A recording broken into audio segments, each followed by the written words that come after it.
Hey guys, welcome back to Borla Chefs. Today we're making a dried fig cake. It's really beautiful, flavorful, and also healthy for you because most of the sugar content is coming from the fig itself.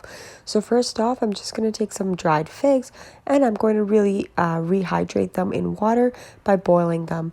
And as you can see, they're starting to, you can see they got nice and moist. And I'm going to remove them. And we're not going to discard that syrup that you just created. We're going to use some of it later in the recipe, so don't throw it away. Just going to blend those in. You can also chop them in terms of the dried figs.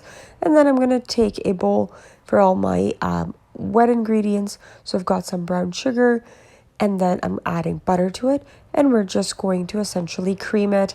And you can see as you start to do it, that color will go from dark golden brown into being a bit more lighter texture as you continue to whisk these together. So then we're going to move on to the dry ingredients. We've got some flour, we got then followed by baking soda and baking powder, and then I'm adding some salt. Next up are some ground cloves, and I'm also adding a pinch of nutmeg powder. Brings a really beautiful flavor, and I'm just going to just whisk it together and make sure it's just evenly spread out. You of course can sift this as well. And then I'm going to go back to my creamed butter and sugar, and I'm adding in 1 egg. I've used brown sugar. That's what I prefer. Can you use white sugar? Absolutely. I like the flavor of brown sugar and also just the color. And of course, end of the day, it's a sweetener. If you don't actually want it even more sweet, you could always cut back, on the sugar itself. Next thing, we're just whisking this together as you can see, and I'm going to add the dried flour in there. But before I go there, I'm going to take some buttermilk.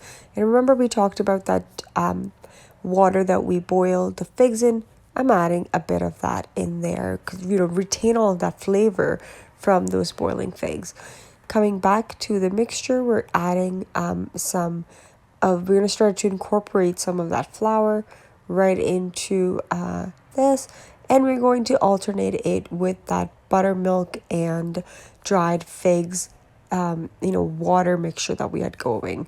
So it's just really alternating it to give it enough moisture as we incorporate all of the flour into this thing. Can you dump it? Yes, you can. I like watching it as I go, and I can maintain the consistency I want. Now, recall the dried figs that we rehydrated and then blended. I'm going to add them in here. I have done it previously, and you totally can.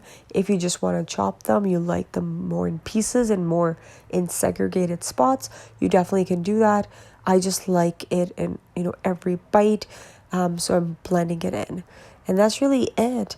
I've got a buttered tin, and I'm just going to place all of this batter. And this is a great chance for you to check out the consistency of your product. And that's what it needs to look like in order to bake. So I'm just going to take a spatula, and I'm just going to spread it out and go all around my container here. But of course, you can do a loaf, and you also don't need to make it as thin. I'm topping it up with walnuts. I really like nuts. You can choose anything you want.